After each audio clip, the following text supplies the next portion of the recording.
A man resets his Wi-Fi password, a harmless act, or so it should have been. But his suspicious neighbor dials 911, and when the police show up, what they stumble upon isn't just unusual, it's far more chilling than anyone could have imagined. Marcus Reed never asked much of the world. He lived a quiet life, working from home, keeping his lawn trimmed, and exchanging only the most necessary greetings with the people around him. For most neighbors, he was simply the man who kept to himself. And Marcus preferred it that way, until one small action turned that quiet life into chaos. It happened on a Thursday afternoon in Maplewood, Texas. After a long morning of work, Marcus decided to relax by running a quick check on his internet. Lately, his Wi-Fi had been painfully slow, video calls freezing mid-sentence, songs cutting in and out, shows buffering endlessly.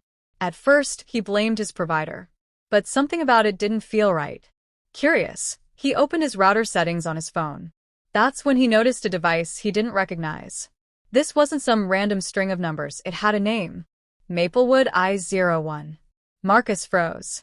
He lived alone, never shared his password, and only had 3 devices connected: his phone, laptop, and TV. So, who else was tapping into his network? Frustration boiled. He immediately disconnected all unknown devices and reset his Wi-Fi password. For better signal, he stepped outside, leaning against the wall of his house as his fingers raced across the screen. That's when Linda Hayes saw him. From her kitchen window, she spotted Marcus in the driveway, typing rapidly on his phone. To her suspicious eyes, it looked like something secretive, maybe even dangerous. Linda had never trusted Marcus. Not because of anything he'd done, but because he kept his distance. He never joined the block parties, never lingered for small talk, never fit into the neighborhood. And now, here he was, outside, acting in a way she decided must mean trouble. Her unease escalated quickly into paranoia. Within minutes, she was on the phone with 911, convinced something wasn't right. But when the police arrived, they didn't just find a man updating his password. They stumbled onto something much more unsettling, something that would shake the entire neighborhood. And here's the twist. What they uncovered had nothing to do with Wi-Fi at all. So, what exactly did they find inside Marcus's quiet home? And why would one simple password change lead to a discovery no one on Maplewood Street could ever forget? Linda's thoughts spiraled fast. To her, it looked sinister, like he was hacking into something. She couldn't explain how or why, but every instinct screamed that what Marcus was doing wasn't normal. Before she had time to calm down or think it through, she snatched up her phone and punched in 911. Yes, I need to report something suspicious. My neighbor, he's outside messing with his phone. I don't know what it is, but it doesn't look right. Can you send someone over? The dispatcher pressed her for details, but Linda had none. All she could repeat was, he's up to something. I just know it. And with that, the wheels were set in motion. Officers were on their way, and Marcus, completely unaware, was seconds away from having his quiet afternoon torn apart. But here's the thing, neither Linda nor Marcus realized the real danger wasn't him at all. Marcus had just finished locking down his Wi-Fi with a new password when the sound of sirens reached his ears. At first, he brushed it off, assuming they were headed somewhere down the street. But then the flashing lights slowed and stopped right in front of his house. Kindly do us a quick favor. Please hit that like and subscribe button if you are touched by this story. Your support keeps us creating and sharing more powerful stories as this one. Thank you. Now, let's get back to our story. 2 officers stepped out.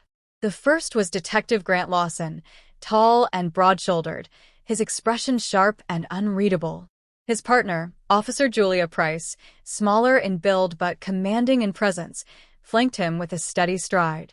Marcus exhaled slowly, bracing himself. "Here we go," he muttered. He stayed put as the officers approached, Lawson's hand resting near his belt, not on his gun, but close enough to remind Marcus of the weight of authority. "Sir," Lawson called out, voice firm, "we got a call about suspicious activity. Care to explain what exactly you're doing?"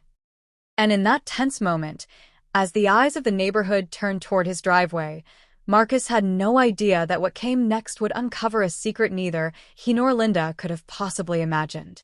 Marcus blinked in disbelief, his brows pulling together. Suspicious activity? He was literally standing in his own driveway. He steadied his tone, careful not to let his irritation show. "I'm changing my Wi-Fi password," he said plainly, though confusion laced his voice. He knew how quickly things could spiral if he sounded defensive. Detective Lawson exchanged a glance with Officer Price before asking, "Do you live here?" The question almost made Marcus laugh. His car sat in the driveway. His name was right there on the mailbox. Still, he folded his arms and replied firmly, "Yeah. 3 years now." Before Lawson could say anything else, a sharp voice cut across the yard. "He's lying." Marcus turned his head and saw her, Linda Hayes, arms crossed, chin high, standing on her porch like she was judge, jury, and executioner. "He's always outside doing something," she pressed on. "Always messing with his phone. Always looking around, like he's watching us. And now he's been standing in that spot for 10 minutes, just tapping away." Marcus stared at her, stunned. Was she serious? "I was checking my router settings," he said flatly, "because someone I don't know has been using my Wi-Fi." Linda scoffed, rolling her eyes. "Oh, sure. And we're just supposed to believe that." Lawson turned her way, his patience thinning. "Ma'am, do you have any evidence Mr. Reed has done anything illegal?" Her lips parted, but nothing came. I don't know," she admitted at last. "But something feels wrong. You should check." Lawson sighed, then shifted back to Marcus. "Sir, would you mind showing us your router settings? Just to clear this up." Marcus clenched his jaw. He hated the idea of proving himself, but he also knew pushing back could only make things worse. "Fine," he muttered, unlocking his phone and pulling up the screen. "Here, take a look." Lawson leaned in, scanning the connected devices. His expression shifted instantly. There it was. Maplewood I-01. "Who owns that device?" Lawson asked. Marcus shook his head. "Not me." Officer Price stepped closer, frowning. "So someone's been using your Wi-Fi without permission?" Marcus nodded slowly. "And I don't think they were just stealing internet. Look at the connection logs. It's been running nonstop. Someone's been watching." And in that moment, the mood changed. The casual suspicion in Linda's voice dissolved, replaced by a silence, so heavy it hung in the air. Because if Marcus was right, this wasn't about Wi-Fi anymore. But here's the real question. Who was on the other end of that connection, and what exactly had they been watching all this time? Lawson's stance changed instantly. This was no longer a petty squabble between neighbors. On the porch, Linda's confidence faltered, her arms slowly lowering.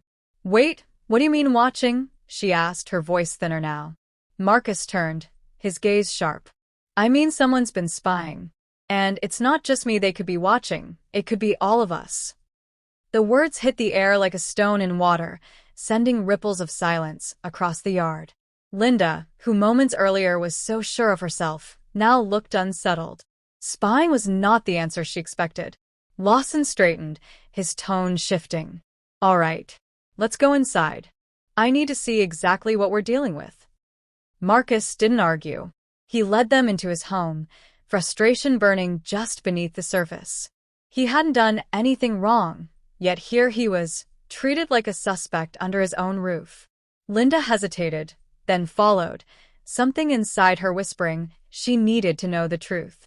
At the dining table, Marcus mirrored his router settings onto his laptop. The list of devices glowed on the screen, and there it was again.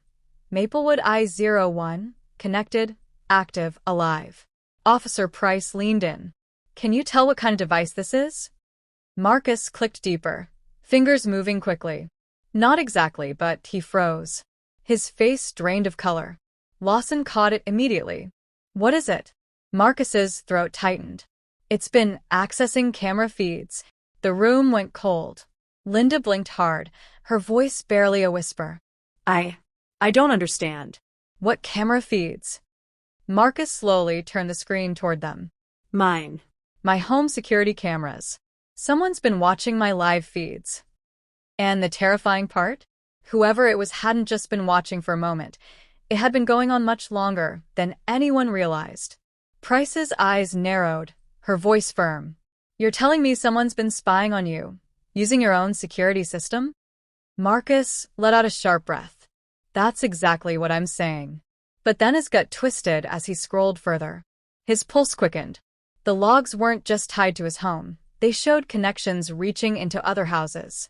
Oh no, he muttered under his breath. Lawson leaned in.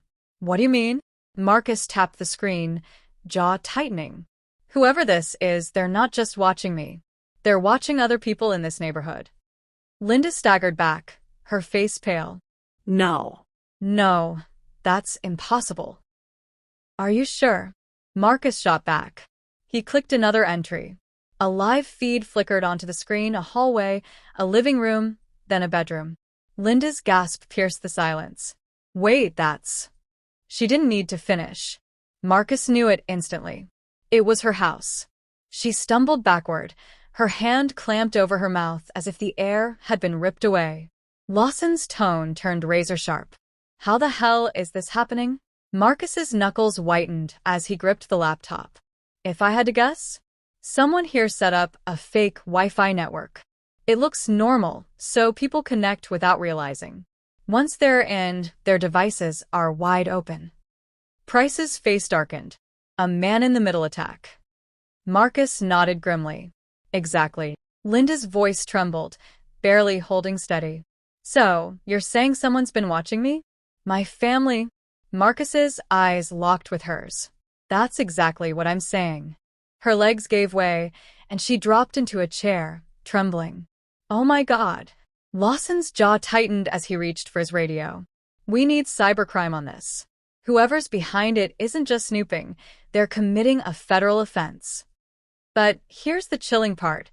They didn't realize the person running this twisted surveillance web wasn't some stranger miles away. They were much closer than anyone dared to imagine.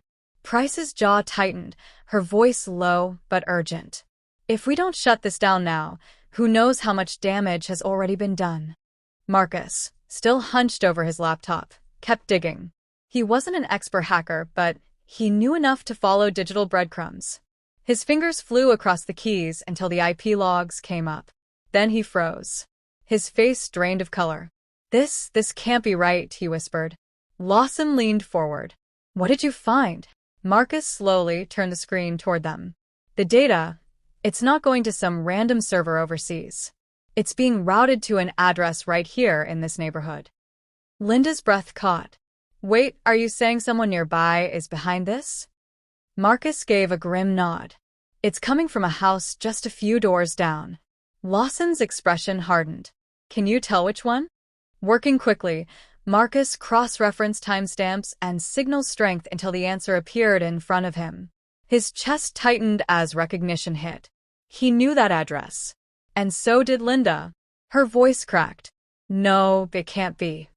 Marcus cut her off, his tone icy. It's Tyler's house. Your nephew. The words landed like a blow. Tyler, just 22 years old, a quiet college kid who had moved in with her not long ago. Always glued to his computer. Always withdrawn. Suddenly, all those little details painted a darker picture. Linda staggered back, her face pale. No, that doesn't make sense. He couldn't. Price stepped forward, her tone sharp. We need to speak to him. Now. Linda hesitated, torn between disbelief and the gnawing feeling in her gut that Marcus was right. Finally, she whispered, I'll take you to him. Marcus pushed back his chair. I'm coming too. Lawson's glare cut him down. No. You stay here. We'll handle this. But what none of them realized was that Tyler already knew they were coming, and he had no intention of waiting quietly. Marcus clenched his teeth, every part of him wanting to storm down the street. He was the one who uncovered this, yet he was being told to stay put. Fighting it would only make things worse. Fine, he muttered. But you'd better get the truth out of him. The truth, though, it was darker than any of them expected. Linda's hands trembled as she led Lawson and Price toward her house. Each step felt heavier, her mind warring with itself. Tyler, the boy she'd taken in, the one she'd guided through school, surely he couldn't be the one. And yet, that whisper in the back of her mind wouldn't stop. What if it is? She pushed open the front door. Tyler? Can you come downstairs for a minute? Silence. Lawson traded a sharp glance with Price. We're going up. Linda only wrapped her arms around herself, her breathing unsteady as they climbed the stairs. At Tyler's door, everything was still. Too still.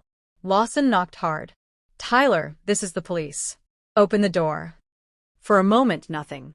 Then came the scrape of a chair, slow footsteps, and finally, the creak of the knob. The door opened. Tyler Hayes stood there, eyes wide, hands twitching at his sides, face pale. What's going on? He asked, voice tight. Lawson studied him, steady and cold. We have reason to believe you've been accessing private security cameras in the neighborhood. You want to explain that? Tyler tried to scoff, but it rang hollow. That's ridiculous. I don't know what you're talking about. Price's hand hovered near her sidearm. Mind if we check your laptop? His jaw clenched. You don't have a warrant. Lawson stepped in close, his voice lowering. We can get one. But right now, we're giving you a chance to come clean before this gets worse. The silence dragged, heavy as stone. Tyler ran a shaky hand through his hair. Look, I wasn't doing anything illegal. Lawson cut him off. Then why is your IP address tied to a breach affecting multiple homes? Tyler froze. Tyler, Linda's voice cracked, tears stinging her eyes. Please tell me you're not part of this. His gaze flicked to hers, and for the first time, his facade crumbled. I didn't mean for it to go this far, he muttered. It started as a joke. I just wanted to see if I could break into someone's Wi-Fi. Just to mess around. But if it had only started as a joke, why did it spiral into something so much more dangerous? And what else was Tyler hiding that none of them were prepared to face? Lawson's tone cut like a blade. So you admit it, you hacked the network? Tyler froze, then gave the smallest nod. Linda's breath hitched, her heart breaking. It was supposed to be a joke. Tyler rushed out, his words tumbling. Just a prank. But then I saw the cameras and I got curious. Price's eyes narrowed. Curious or addicted? Tyler's silence was answer enough. Lawson stepped closer, his patience gone. How many people have you watched? The room went still. Finally, Tyler's voice cracked. I don't know. Linda staggered back, covering her mouth. Oh my God. Tyler looked at her then, regret flickering across his face. I swear I never meant to hurt anyone. Enough, Lawson snapped. Tyler Hayes, you're under arrest for unlawful surveillance and unauthorized access to a computer network. Tyler's face strained. Wait, no, but Price already had the cuffs out. Linda turned away, tears burning her eyes. Marcus had been right from the start. And the cruel twist? She had called the cops on him while the real danger was sitting under her own roof. Tyler didn't fight. He just stood there, wrists bound, eyes fixed on the floor as Lawson read him his rights. It should have been over. But the look on Lawson's face said otherwise. As he guided Tyler toward the door, Lawson glanced at Marcus, who stood silently on the sidewalk. You were right, he admitted. If you hadn't caught this, we might never have known. But the truth was they still didn't know everything. And what Tyler had been hiding on his laptop was about to turn this case into something far more disturbing. Marcus stood in silence for a long moment, his chest rising with a slow, controlled breath. His eyes shifted between Tyler in cuffs and Linda trembling in the street. When he finally spoke, his voice was steady, but every word carried weight. You know what's ironic? He said softly. I was just out here, minding my own business, changing my Wi-Fi password, and somehow I was the one treated like a criminal. Linda winced. There was nothing she could say. I was wrong, she whispered, shame flooding her voice. I jumped to conclusions. It wasn't fair. Marcus let her words hang heavy in the air, then shook his head slowly. As he turned toward his house, his voice drifted back over his shoulder. I don't need an apology. Just learn from this. With that, he disappeared inside, leaving the night colder than before. Lawson and Price exchanged a knowing glance before guiding Tyler toward the patrol car. The handcuffs clicked, the sound echoing through the still street. Linda remained rooted to the spot, alone, her arms folded tight around herself. The bitter truth settled in her chest. She had been so busy suspecting the wrong man that she overlooked the danger sitting in her own home. And now, that mistake would follow her forever. Because here's the harsh lesson: assumptions aren't harmless. They can wreck reputations, break trust, and blind us to what's really going on. But the bigger question lingered.